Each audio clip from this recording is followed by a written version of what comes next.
అన్న ఇప్పుడు ఏం చెప్తారన్న? ఇప్పుడు మొన్న జరిగినటువంటి ఏదైతే బీఆర్ఎస్ పార్టీ సభ పెట్టిందో దానికెళ్ళిన నిరుద్యోగులందరూ కూడా బీఆర్ఎస్ పార్టీకి చెందిన వాళ్ళు అంటున్నారు. ఏం చెప్తారు మీరు? ఇది ఖచ్చితంగా అధికార పార్టీ చేసినటువంటి ట్రోలింగ్. ఇన్ని రోజులు సోషల్ మీడియా యాక్టివ్ లేనటువంటి కాంగ్రెస్ పార్టీ కావాలని ఫేస్లో కూడా రౌండ్లు వేసి కొంతమంది మా నిరుద్యోగ మిత్రులని వీళ్ళంతా పేడ్ ఆర్టిస్టులు అని చెప్పే ప్రయత్నం చేస్తూ ఉన్నారు. సరే ఒకటే మాట, ఆ రోజు మీరు అధికారంలోకి వచ్చే ముందు 2 లక్షల ఉద్యోగాలు పడి చేస్తామని చెప్పేసి అంటారు. ఆ ఉద్యోగ నోటిఫికేషన్లు వేస్తే ఇదంతా మీకు కూడా ఉండదు కదా, ఇదంతా బాధ తప్పుతుంది కదా. ఎందుకంటే ఆనాడు ప్రతిపక్షంలో ఉన్నప్పుడు సీఎం రేవంత్ రెడ్డి గారు కూడా సోమవారం కూడా ప్రెస్ క్లబ్లో మాట్లాడుతూ బిస్వాల్ కమిటీ 2 లక్షల వరకు ఉద్యోగాలు ఖాళీ అని చెప్పడం జరిగింది. అందులోనే పోలీసు ఉద్యోగాల వరకు 35,000 నేను చెప్పడం జరిగింది.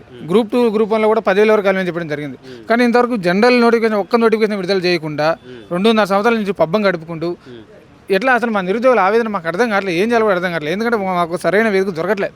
ఇక్కడ ఏంటంటే అధికార పక్షం అయినా సరే ప్రతిపక్షం అయినా సరే మా నిరుద్యోగులకు ఒక స్పష్టమైన వైఖరి ఇవ్వండి. అంటే ఒక స్పష్టమైన మీ వైఖరి అంటే మాకు చెప్పండి. ఎందుకంటే ఇప్పుడు మీరు ప్రతిపక్షంలో ఉన్నా కూడా నిరుద్యోగులు వాడుకోవాలని చూస్తున్నారు.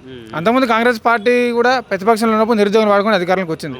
ఈ రోజు బీఆర్ఎస్ పార్టీ ప్రతిపక్షంలో ఉన్నప్పుడు మళ్ళీ మీరు నిరుద్యోగులను వాడుకొని అధికారంలోకి వచ్చిన తర్వాత మళ్ళీ మమ్మల్ని మోసం చేస్తే మళ్ళీ మేము అడిగి పోవాలి. ఇక మా బతుకులు మొత్తం రోడ్ల మీద ఆగం కావాల్సిందేనా? మీరేమో గెలుస్తారు, ఏసీలలో తిరుగుతారు, ఏసీ కార్లో తిరుగుతారు, మేము మాత్రం కాడిన కలుపులతో రోడ్ల మీద తిరుగుతూనే ఉండాలా? ఇప్పుడు మీ నిరుద్యోగుల గురించి పోరాడినటువంటి అప్పుడు బల్మూరు వెంకట అవ్వచ్చు, తీన్మార్ మల్లన్న అవ్వచ్చు, లేకపోతే కోదండరామ్ అవ్వచ్చు, ఇట్లాంటి వీళ్ళందరూ కూడా మరి ఇప్పుడు ఒకసారి కూడా చిక్కడపల్లి లైబ్రరీకి వస్తలేరు, నిరుద్యోగుల సమస్యల గురించి మాట్లాడట్లేరు. ఎందుకు మాట్లాడట్లేరు అంటారు? వీళ్ళకి పదవులు వచ్చినప్పుడు పెదవులు మూసుకున్నారు. ఆ రోజు కాంగ్రెస్ పార్టీ అధికారంలోకి వస్తే మీ ఉద్యోగ నోటిఫికేషన్ మీకు వస్తాయని చెప్పి చిక్కడపల్లి లైబ్రరీ చుట్టూ పిచ్చుకోలు తినట్టు తిరిగారు వీళ్ళంతా. ఈరోజు అధికారంలోకి వచ్చిన తర్వాత మీరు చెప్పినట్టు బల్మూరు వెంకట్ కానీ, రియాజ్ కానీ, కోదండరామ్ సార్ కానీ, ఆకురి మురళి కానీ వీరంతా ఎందుకు నోరు మెదపట్లేదు? వీళ్ళు అధికారం వచ్చి వీళ్ళకి పదవి వచ్చిన పదవులు మూసుకున్నారు. తక్షణమే మీ వైఖరి అంటే మాకు చెప్పాలి. మీ ఇంకోటి కూడా ప్లాన్ చేస్తున్నాం, ఇదే చిక్కడపల్లి లైబ్రరీ వేదికగా ఈ నలుగురికి పాడగడతాం. పాడగట్టి 3 సార్లు కుండజోన్ చుట్టూ తిరిగి ఇక మీకు దాన్ని ఏమంటారు కర్మలు చేసేస్తాం, దాన సంస్కారం చేస్తాం. ఎందుకంటే మరి మీరు అసలు ఏం మాట్లాడలే కదా, కనీసం ప్రభుత్వాన్ని అడగలేరా? మీరు ప్రభుత్వ ప్రతినిధులు ఉండని చెప్పేసి పైకి డబ్బాలు కొట్టుకుని తిరుగుతారు చెంచాగాలు లెక్క. అసలు మీరు అక్కడ ఏం చెప్తున్నారో మాకేం అర్థం కావట్లేదు. మీరు ఒకటే మాట చెప్పండి, అసలు మీరు ఎందుకు మధ్యలో నాకు అర్థం కావట్లేదు. సీఎం రేవంత్ రెడ్డి గారికి తెలంగాణలో నిరుద్యోగ సమస్య ఏందో తెలీదా? ఒక 20 మంది నిరుద్యోగులు పిలిపించుకోండి, మేమే చర్చిస్తాం. మా సమస్య ఏందో మా బాధ్యత మేము చెప్తాం కదా, దానికి పరిష్కారం ఏందో మీరు చూపండి. మధ్యలో ఈ చెంచాగాలం పట్టుకొని ఈ చెంచాగాలు ఏమంటారు, సరే వాళ్ళ పదవులు ఎక్కడ పోతాయి అని చెప్పేసి ఏం జరగట్లేదు, అక్కడ ఏం లేదు అంతా అని చెప్పేసి వీళ్ళు చెప్పే ప్రయత్నం చేస్తారు. ఇక్కడ మా బతుకులు ఆగమవుతున్నాయి. మరి ఇప్పుడు అదే ఇంతకుముందు ఎలక్షన్లప్పుడు కూడా మీరు అందరూ కాంగ్రెస్ పార్టీకి ఓటేయండి అని చెప్పి మీరు ఊరు తిరిగిలు యాత్రలు చేసారు, పాదయాత్రకు పోయారు. ఇప్పుడు ఒక్కొక్క నిరుద్యోగి వాళ్ళ ఇంట్లో నుంచి 3 ఓట్లు ఓపిస్తే మినిమం 1 కోటి వరకు కూడా ఓట్లు కవర్ అయ్యే అవకాశం ఉంటుందని చెప్పి ఆ రోజు అన్నారు. మరి ఇప్పుడు మీరు మళ్ళీ బీఆర్ఎస్ పార్టీ నుంచి మాట్లాడుతూ ఉంటే మిమ్మల్ని కాంగ్రెస్ పార్టీ వాళ్ళే ట్రోల్ చేస్తున్నారు, మీరు బీఆర్ఎస్ పార్టీ చెందిన వాళ్ళు. మరి ఆ రోజు ఓట్లు వేయించుకున్న రోజేమో మేము హక్కున చేర్చుకుంటామని అన్నారు, ఈ రోజేమో బీఆర్ఎస్ పార్టీ అంటున్నారు. ఏ విధంగా చూడొచ్చు? ఆ రోజు మీకు అవసరం ఉంది కాబట్టి నిరుద్యోగుల దగ్గరికి వచ్చి నిరుద్యోగులను వాడుకొని గెలిచినారు. ఈరోజు మీరు గెలిచిన తర్వాత మళ్ళీ వీళ్ళంతా బీఆర్ఎస్ పార్టీ కార్యకర్తలు బీఆర్ఎస్ కార్యకర్తలు అని చెప్పి చెప్తా ఉన్నారు. ఆనాడు బల్మూరు వెంకట్ గారు ప్రతిపక్షంలో ఉన్నప్పుడు పోలీసు ఉద్యోగ నోటిఫికేషన్ కావాలని చెప్పేసి గాంధీ భవన్లో 200 మంది నిరాహార దీక్ష చేసినాం. ఆ రోజు మీరు ప్రతిపక్షంలో ఉన్నారు. సెక్రటరీ ముందు రేవంత్ రెడ్డి గారు కూడా దీక్ష చేసినారు. సోమవారం కూడా ప్రెస్ క్లబ్ కూడా రేవంత్ రెడ్డి గారు వస్తే మేము పోయినాం. ఇక్కడ ఏంటంటే ప్రధాన ఏంటంటే ఏ పార్టీ అధికారంలోకి వచ్చినా సరే నిరుద్యోగ సమస్య అనేది తీరట్లే. అవసరం ఉందని చెప్పి వాడుకుంటున్నారు, తంతే అవతల పడుతున్నాం. అంటే వాడిదంతే ఇక్కడ పడాలి, వీడిదంతే అక్కడ పడాలి. అదే అయిపోయింది మా నిరుద్యోగుల పరిస్థితి. ఒక స్పష్టమైన హామీ ఎవరు ఇవ్వట్లేదు, అసలు ఇస్తారని కూడా మాకు నమ్మకం లేదు.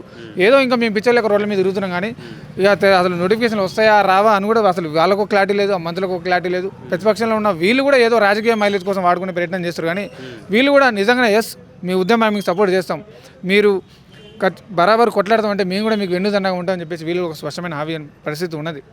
ఆ రోజు అధికారానికి వచ్చే ముందు నిరుద్యోగులను వాడుకొని ఈరోజు అధికారానికి వచ్చిన తర్వాత నిరుద్యోగులను అందపాతంలో తొక్కే ప్రయత్నం చేస్తూ ఉన్నారు. ఇది చూసుకోవచ్చు మీరు దిల్సుఖ్నగర్లో కానీ చిక్కడపల్లి లైబ్రరీలో కానీ ఒక్కొక్క నిరుద్యోగి ముఖం చూస్తే మీకు అర్థమవుతుంది. ఏంటంటే ఈ చాలని ఈ డబ్బులు, అర్ధాకలతో కడుపులు, అది కిల్లి కొట్ల లాంటి రూములు, ఇంటి దగ్గర తల్లిదండ్రులు ఎదురుచూపులు, ఉద్యోగ నోటిఫికేషన్లు ఏమో రావు, పోలీసులేమో బయటకు సక్రమ కేసులు బనాయిస్తారు.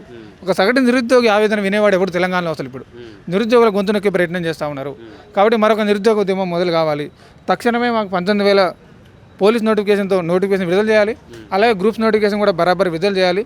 లేకపోతే మాత్రం నీకు ఒక వారం రోజులు టైం ఇస్తున్నాం. ఆల్రెడీ 2 సంవత్సరాల నుంచి సరే మీకు సమయం ఇవ్వాలి కొద్దిగా గొప్పగా అని చెప్పేసి మేము కూడా ఆగినాం. ఎందుకంటే సరే ఎవరైనా సరే అధికారంలోకి వచ్చిన తర్వాత కొద్దిగా సమయం కాబట్టి ఇచ్చినాం. లేదంటే మాత్రం త్వరలోనే ఒక 10 రోజుల లోపు తక్షణమే 10 లక్షల మంది నిరుద్యోగులతో హైదరాబాద్ దిగ్బంధనం చేస్తాం. ఎక్కడికక్కడ నేషనల్ హైవేలు మొత్తం దిగ్బంధనం చేస్తాం. నేపాల్లో జంజీ ఏ విధంగా ఆ విధంగా చేస్తాం. సెక్రటేరియట్ ముట్టడిస్తాం, రేవంత్ రెడ్డి ఇంటి మీద పడతాం, ఎక్కడ పడతాం మాకే తెలియదు. ఎందుకంటే ఇక్కడ మీకు చిన్న మాట చెప్పాలి, సముద్రంలోకి వెళ్ళే ముందు కొద్ది జారాలకు ఒక 3 ప్రమాద హెచ్చరికలు నింపి జారీ చేస్తారు.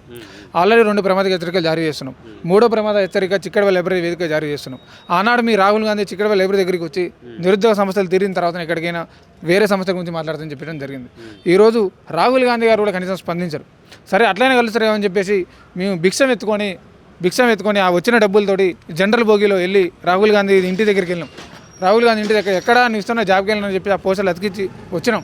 రాహుల్ గాంధీ గారిని కూడా కలవనీయలే. కనీసం జంతర్ మంతర్లో ఎక్కడైనా సరే ఢిల్లీలో చేస్తే మా సమస్య బయటకు వస్తాయంటే అక్కడ కూడా ఎక్కడికక్కడ నిర్బంధాలు చేసి అడ్డుకునే ప్రయత్నం చేసినారు. ఇక్కడ ఏం చెప్పేది ఏంటంటే ఒకటే సమస్య, ఇక్కడ చాలామంది నిరుద్యోగులు ఎస్ఐఎన్ కానిస్టేబుల్ నోటిఫికేషన్ కోసం ఎదురు చూస్తూ ఉన్నారు, గ్రూప్స్ నోటిఫికేషన్ కోసం ఎదురు చూస్తూ ఉన్నారు, మెగా డిఎస్సీ కోసం ఎదురు చూస్తూ ఉన్నారు, పవర్ సెక్టర్ కోసం ఎదురు చూస్తూ ఉన్నారు. కాబట్టి వీళ్ళ బతుకులు ఎందుకు ఆగం చేస్తూ ఉన్నారు? స్పష్టమైన హామీలు మీరు ఎందుకు ఇచ్చారు? చేతగాని హామీలు ఎందుకు ఇవ్వాలి?